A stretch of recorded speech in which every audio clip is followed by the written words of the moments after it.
Hello বন্ধুরা, CTET পরীক্ষার বাংলা ক্লাসে আবারও আপনাদের স্বাগতম জানাই। তো আজকে আমরা টোটাল 20টি প্যাডাগজির প্রশ্ন সলভ করব।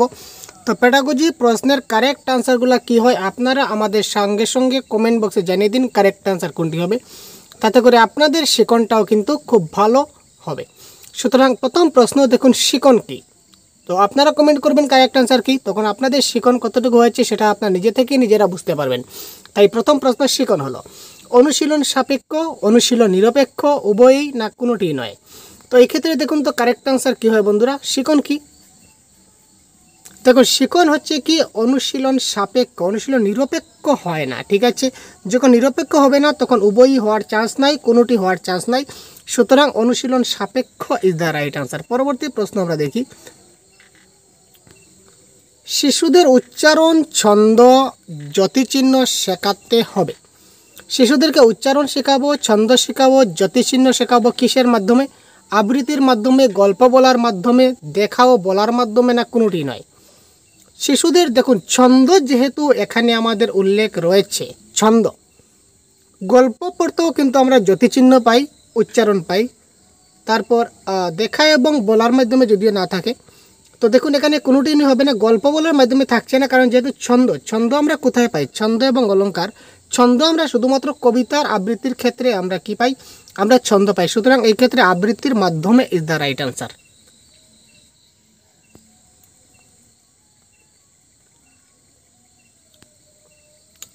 তো তার পরবর্তী প্রশ্ন, শিক্ষা দানের ক্ষেত্রে অধিক গুরুত্বপূর্ণ কোনটি? কারেক্ট আনসার কী হবে? কারেক্ট আনসার কমেন্ট বক্সে কমেন্ট করুন তো।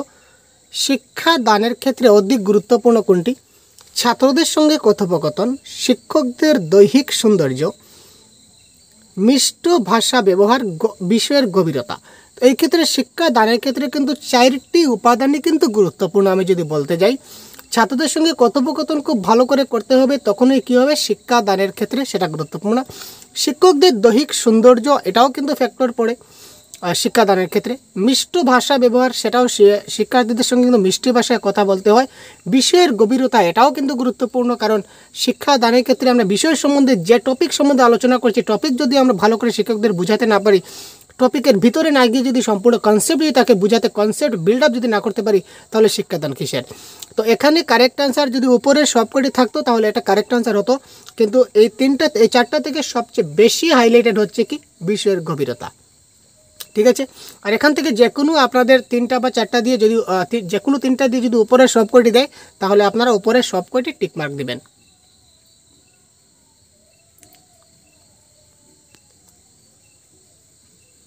প্রাচীন অনুবর্তন তত্ত্বের প্রবক্তা হলেন, অর্থাৎ প্রাচীন অনুবর্তন যেটা তত্ত্ব, এই অনুবর্তন তত্ত্ব কে দিয়েছিলেন সেটা আপনারা সিডিপিতে কিন্তু আপনারা পেয়েছেন। সিডিপি আপনারা যারা স্টাডি করেছেন তারা এই মুহূর্তে কারেক্ট আনসার কমেন্ট বক্সে জানিয়ে দিয়েছেন ভাই। তাড়াতাড়ি কমেন্ট করতে কোয়েশ্চেন আপনারা এইভাবে কমেন্ট করবেন, কোয়েশ্চেন নাম্বার 4 ক খ গ গ, বা ক খ গ গ লিখতে অসুবিধা হলে আপনারা এইভাবে ABCDও লিখতে পারেন। ঠিক আছে, তো 4-এর কারেক্ট আনসার কী হবে? 4-এর কারেক্ট আনসার হবে আমাদের পেভলভ।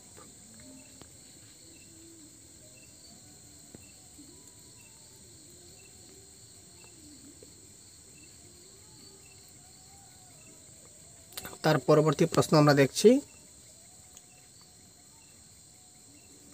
পাঠদানকালে শিক্ষক মহাশয় কিসের উপর জোর দেবেন? একটা শিক্ষক যখন পাঠদান করবেন তখন তিনি কিসের উপর জোর দিবেন? আমরা একটু আগে কিন্তু ডিসকাস করছি, পুস্তকের উপর, বিষয়বস্তুর উপর, শিক্ষা উপকরণের ব্যবহার উপর, কোনোটি নয়। এখানে পাঠদান করলে শিক্ষক মহাশয় 1 নম্বরে বিষয়বস্তুর উপর কিন্তু জোর দেবেন, এবং TLM-এর উপরেই কিন্তু জোর দিতে হবে। তো TLM ছাড়াও কিন্তু আমরা শিক্ষাদান করতে পারি, কিন্তু বিষয়বস্তুর উপর কিন্তু আমাদের বিশেষ জোর দিতেই হবে, কারণ যে কনসেপ্ট আমরা বোঝাতে চাইছি, শিশুরা যদি কনসেপ্টে যদি নাই বা বুঝে, তাহলে শিক্ষকের পাঠদান সার্থকতা কখনো প্রকাশ পায় না। সুতরাং বিষয়বস্তুর উপর ইজ দ্য রাইট আনসার।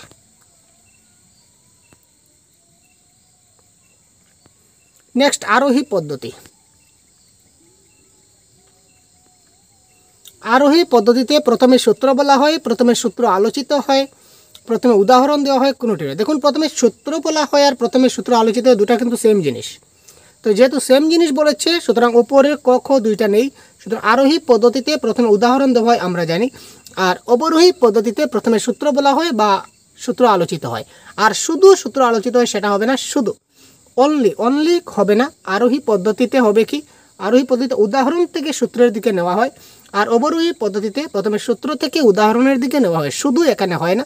সুতরাং অপশন নাম্বার 2 এই ক্ষেত্রে রং হয়ে গেল, ঠিক আছে, 2 হবে না, সূত্র হবে না, কারণ কি অবরোহী পদের সূত্র হয়, আরোহী পদের সূত্র হয় না।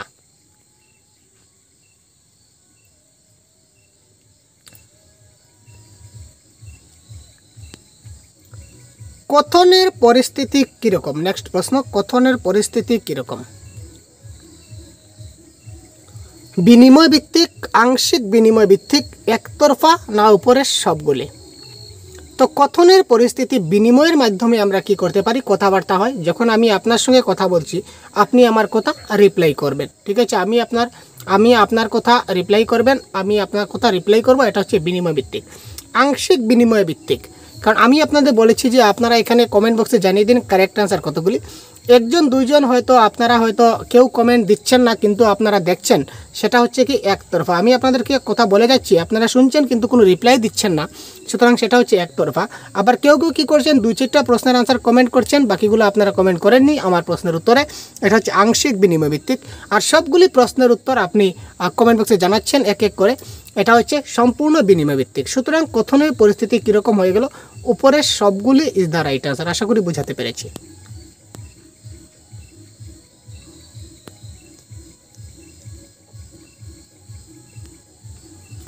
কথা বলার দক্ষতা অর্জন নিচের কোনটির দ্বারা বোঝায় না? এখানে দেখুন না বলেছে, এই নাটা কিন্তু পরীক্ষার হলে আমরা ভালো করে দেখে নেবেন আপনারা। কথা বলার দক্ষতা অর্জন নিচের কোনটির দ্বারা বোঝায় না? সঠিক স্মরণিক্ষেপ, বলার সাবলীল গতি, অস্পষ্ট উচ্চারণ, না বাকপটুত্ব? তো কথা বলতে গেলে কিন্তু আমাদের অস্পষ্ট উচ্চারণ হতে হয় না, সুতরাং এখানে অস্পষ্ট উচ্চারণ ইজ দ্য রাইট আনসার। উচ্চারণটা স্পষ্ট হতে হবে কথা বলার ক্ষেত্রে।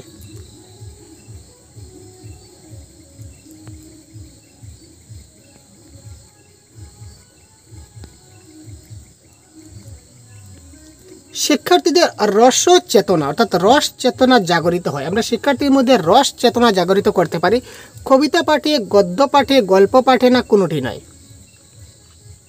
রস আমরা বলি না কাব্যের রস, তো কাব্যের রস কোথা থেকে আসে? কাব্য মানে কি? অনেকগুলি কবিতা মিলেই তো কাব্য হয়। সুতরাং কবিতা পাঠে কি হয়, ছন্দ এবং অলঙ্কার যুক্ত করে যখন আমরা এটা কবিতা পাঠ করি সেখান থেকে কিছুটা রস আস্বাদন হয়, ঠিক আছে। সুতরাং রসযুক্ত পাঠ যেটা, সেটা হচ্ছে কি আমাদের কবিতা পাঠ। নেক্সট কোয়েশ্চন নাম্বার 10, পাঠ্যপুস্তক নির্বাচনের মূল ভিত্তি কি হবে? দেখুন, পাঠ্যপুস্তক নির্বাচনের মূল ভিত্তি কি হবে? পুস্তকের মান, পুস্তকের বহিরঙ্গের আকার, পুস্তকের ছাপা ও মুদ্রণ, না পুস্তকের দাম? পাঠ্যপুস্তক নির্বাচনের মূল ভিত্তি পুস্তকের দাম দেখে কিন্তু আমরা পুস্তক নির্বাচন করি না। পুস্তকের দাম যতই বেশি হোক কম হোক সেটা কোনো ফ্যাক্টর করে না। পুস্তকের বহিরঙ্গের আকার, দেখুন পুস্তকের বাইরে একটা সুন্দর একটা মানে ফ্রন্ট পেজ যেটাকে বলতে পারি, ফ্রন্ট পেজটা অনেক সুন্দর দিয়েছে, কিন্তু ভিতরে পড়ে আমরা ধরে নিন আপনারা সিটেড বাংলা ভাষার একটা বই কিনলেন, বাংলা পেডাগজি, তার পুস্তকের দাম অনেক বেশি, ধরে নিন অনেক বেশি 500 টাকা। তো 500 টাকার বই যে অনেক ভালো হবে আর 50 টাকার বই যে অনেক খারাপ হবে সেরকম কোনো কথা নয়। সুতরাং পুস্তকের দামের উপরে নির্ভর করছে না। পরিষ্কার ছাপা ও মুদ্রণ সেটাও কিন্তু ফ্যাক্টর করে না, কারণ শুধু যে পরিষ্কার এবং ছাপা হলে যে সবগুলো বই ভালো হবে সেটা কোনো কথা নয়। পরিষ্কার ছাপায় কিন্তু সবগুলো থাকতে পারে, পরিষ্কার মুদ্রণে থাকতে পারে, কিন্তু ভিতরে কন্টেন্ট ভালো নয়, আপনি পড়ে কোনো কিছু বুঝতে পারছেন না, আপনার টপিকের সঙ্গে কোনো রিলেটেড কোনো কনসেপ্ট পাচ্ছেন না, সেটা বুঝে আপনি কিছু বুঝতে পারছেন না। তার মানে পরিষ্কার ছাপা এবং মুদ্রণ হলে কি আপনার বইটা সার্থক? মোটেই না। পুস্তকের বহিরঙ্গ আকার, পুস্তকের বইয়ের ফ্রন্ট পেজ যেটা বলতে পারি বা প্রথম পেজ বা ফ্রন্ট পেজ যেটা, সেটা অনেক আকর্ষণীয়, অনেক সুন্দর, কিন্তু ভিতরেগুলো কিন্তু ভালো নয়, তাহলে কিন্তু আপনার বইটা ভালো না। সুতরাং তার মূল ভিত্তি কি? পুস্তকের মান কি, পুস্তকের মানটা কি, পুস্তকের ভিতরে কি রয়েছে, পুস্তকের কন্টেন্ট কি রয়েছে, ভালো রয়েছে কিনা না, সেটা আপনি পড়ে আমি ঠিকঠাক বুঝতে পারছি কিনা না। সুতরাং পাঠ্যপুস্তক নির্বাচনের মূল ভিত্তি হচ্ছে পুস্তকের মান কতটুকু রয়েছে, ঠিক আছে ভাই, বোঝা গেল? শিশুদের মুখ না তুলে কথা বলার অভ্যাস হলো লজ্জাবোধ, নিজের প্রতি আস্থার অভাব, একটা মুদ্রাদোষ, না ভয়? শিশুরা অনেক সময় দেখবেন মুখ না তুলে কথা বলার অভ্যাস, তারা কিন্তু মুখ না তুলে অনেক সময় কথা বলে, এটা তার একটা মুদ্রাদোষ বলতে পারেন, অর্থাৎ তার একটা দোষ, এটা আমরা বলতে পারি। শিশুর কথন অভ্যাস গঠনের উপযুক্ত ক্ষেত্র, কথন অভ্যাস গঠনের গৃহ, নিজের পরিবেশ, বিদ্যালয় না কোনোটি নয়। কথন সেটা একয়ার বা অর্জন করে সেটা ঘর থেকে, কিন্তু অভ্যাসটা গঠন হয় কোথায়? বিদ্যালয়ে। বুঝাতে পেরেছি? ভাষা তার ডেভেলপড হয় বা ভাষাটা অর্জন হয় ঘর থেকে, নিজের ঘর থেকে বা নিজের পরিবেশ থেকে ভাষাটা কি করে সে অর্জন করে। স্কুল থেকেও অর্জন করে, নো ডাউট, উপরে সবগুলি হবে কারেক্ট আনসার। যদি এখানে হতো কি যে ভাষার আয়ত্তীকরণ কোথা থেকে হয়, তো উপরে সবগুলি কারেক্ট আনসার। কিন্তু যেহেতু বলেছে কথন অভ্যাস কোথা থেকে গঠন হয়, সুতরাং সেটা হবে কি? বিদ্যালয়ে। অধিক সময়ে স্বল্প পাঠ হয় কোন পাঠে? অধিক সময় স্বল্প মানে অনেক সময় আমরা পড়ব কিন্তু আমরা পড়াটা কম হবে। অনেক সময় ধরে আপনি পড়ছেন কিন্তু পড়াটা আপনার কম হবে। মানে তুলনামূলক ধরে নিন একটা পেজে 10 পেজ রয়েছে, সেই 10 পেজটা আপনি পড়তে সময় আপনার অনেক সময় লেগে যায়। এটা কোন ধরনের পাঠ করলে হবে? সরব পাঠ, নীরব পাঠ, না সরব নীরব মিলিত পাঠ, না কোনোটি নয়?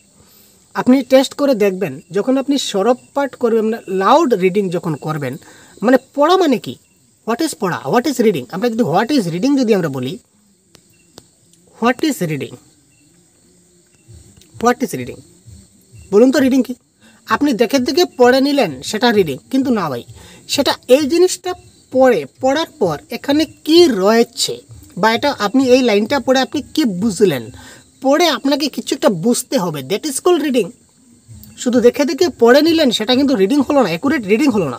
রিডিং তখনই হবে পড়বেন, রিডিং উইথ আন্ডারস্ট্যান্ডিং, এটাই হচ্ছে অরিজিনাল রিডিং। পড়ে আপনাকে বুঝতে হবে যে আপনি কি পড়লেন।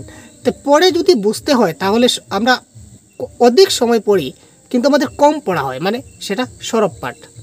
যখন আপনি জুড়ে জুড়ে পাঠ করবেন, এটা টেস্টিং করে দেখবেন, জুড়ে যখন পড়বেন তো অনেক সময় লেগে যায় কম পড়তে। কম পড়া মানে কি বুঝিয়ে দিলাম তো আপনাদের। তারপর দেখুন, স্বল্প সময়ে অধিক পাঠ, কম সময়ে অধিক পাঠ হবে কোন ধরনের পাঠে? কম সময়ে পড়বেন কিন্তু পড়াটা আপনার বেশি হবে, সেটা হবে সাইলেন্ট রিডিং বা নীরব পাঠে। ঠিক আছে ভাই, নীরব পাঠে যখন আপনি সাইলেন্টলি পড়বেন, আপনি টেস্ট করে দেখবেন, সাইলেন্টলি যখন আপনি পড়বেন মনোযোগ সহকারে, তখন আপনি কম সময়ে অনেক বেশি পড়তে পারেন, অনেক বেশি বুঝতে পারবেন।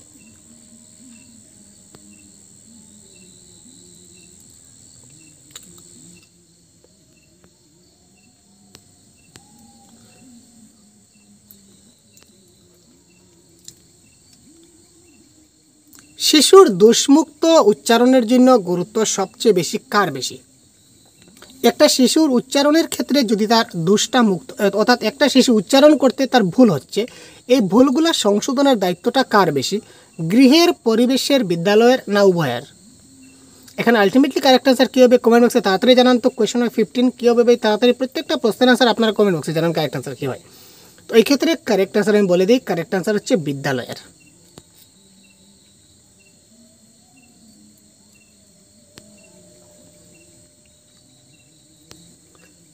সর্বোত্তম প্রত্যক্ষ শিক্ষণ উপকরণ হিসাবে বিবেচ্য। সর্বোত্তম প্রত্যক্ষ সবচেয়ে ভালো ডাইরেক্ট শিক্ষণ উপকরণ, সবচেয়ে ডাইরেক্ট যেটা আমরা বলতে পারি সবচেয়ে ভালো এবং ডাইরেক্ট টিএলএম হিসাবে কোনটা বিবেচ্য? ব্ল্যাকবোর্ড, না শিশু বাস্তব পাঠ্যপুস্তক, কম্পিউটার ডিস্ক, না কোনোটি নয়? সবচেয়ে বেস্ট যদি আমরা টিএলএম বলি তাহলে আমরা বলবো শিশু বাস্তব পাঠ্যপুস্তক, মানে শিশু যে লেভেলে পড়াশোনা করে ওই লেভেলের পাঠ্যপুস্তক তার কাছে সবচেয়ে ভালো টিএলএম। কারণ ছোটো ছোটো বইতে আপনারা দেখবেন, ছোটো ক্লাসের বইতে অনেক পিকচার দিয়েও কিন্তু পড়াশোনা হয়, শুধুমাত্র পিকচার দিয়ে কিন্তু হচ্ছে। রাজ্যিক প্রাথমিক স্তরের শিক্ষাবর্ষকে কয়টি ভাগে ভাগ করা হয়েছে? কারেক্ট আনসার হবে এখানে 3টি স্তরে ভাগ করা হয়েছে, 3টা স্টেজ রয়েছে। শিক্ষাই মাতৃভাষার মাতৃদুগ্ধ উক্তিটি কার? শিক্ষাই মাতৃভাষার মাতৃদুগ্ধ এই কথাটা কে বলেছিলেন? কারেক্ট আনসার কে বলেছিলেন? রবীন্দ্রনাথ। এটা আমি আগের ক্লাসে বলেছিলাম আপনাদের। ভাষা শিক্ষার মূল কথা হলো, ভাষা শিক্ষার মূল কথা হলো, তো ভাষা শিক্ষার মূল কথা কি? ভালোভাবে পড়তে পারা, লেখা ও পড়া শেখা, ঠিকমতো গুছিয়ে কথা বলা, না চিন্তাকে বাণীমূর্তি দেওয়া? তো ভাষা শিক্ষার মূল কথা হচ্ছে চিন্তাকে বাণীমূর্তি দেওয়া। আপনি যেটা চিন্তা করছেন সেই চিন্তাটা যেন বাণীমূর্তি হয়। ঠিক আছে, পঠন দক্ষতা অর্জনের উপযুক্ত সময়। এটা আজকের আমাদের ক্লাসের সর্বশেষ প্রশ্ন। আগে বলেছিলাম 20টি প্রশ্ন ডিসকাস করব। দেখুন, পঠন দক্ষতা অর্জনের সবচেয়ে ভালো সময় কোনটি? পঠন দক্ষতা অর্জনের উপযুক্ত সময় কোনটি? প্রথম ও দ্বিতীয় শ্রেণীতে পঠন দক্ষতা অর্জন হয়, তৃতীয় শ্রেণীতে, চতুর্থ শ্রেণীতে না পঞ্চম শ্রেণীতে? তো এই ক্ষেত্রে কারেক্ট আনসার হবে প্রথম ও দ্বিতীয় শ্রেণীতে পঠন দক্ষতা সবচেয়ে বেশি অর্জনের সময় বা সবচেয়ে বেশি অর্জন হয়। তো এই ক্ষেত্রে কারেক্ট আনসার হবে প্রথম এবং দ্বিতীয় শ্রেণী। ঠিক আছে, এই ছিল আজকের 20টি প্রশ্ন। পরবর্তী ক্লাসে আরও এই ধরনের অনেকগুলি প্রশ্ন নিয়ে আপনাদের সঙ্গে উপস্থিত হব। সুতরাং ক্লাসটা কেমন লাগছে কমেন্ট বক্সে জানাতে ভুলবেন না। নতুন হলে চ্যানেলকে সাবস্ক্রাইব করবেন। এই ধরনের ক্লাস আমরা কন্টিনিউ আপনাদের দিতে থাকবো। ভালো থাকবেন, সুস্থ থাকবেন, আমাদের সঙ্গে থাকবেন। জয় হিন্দ।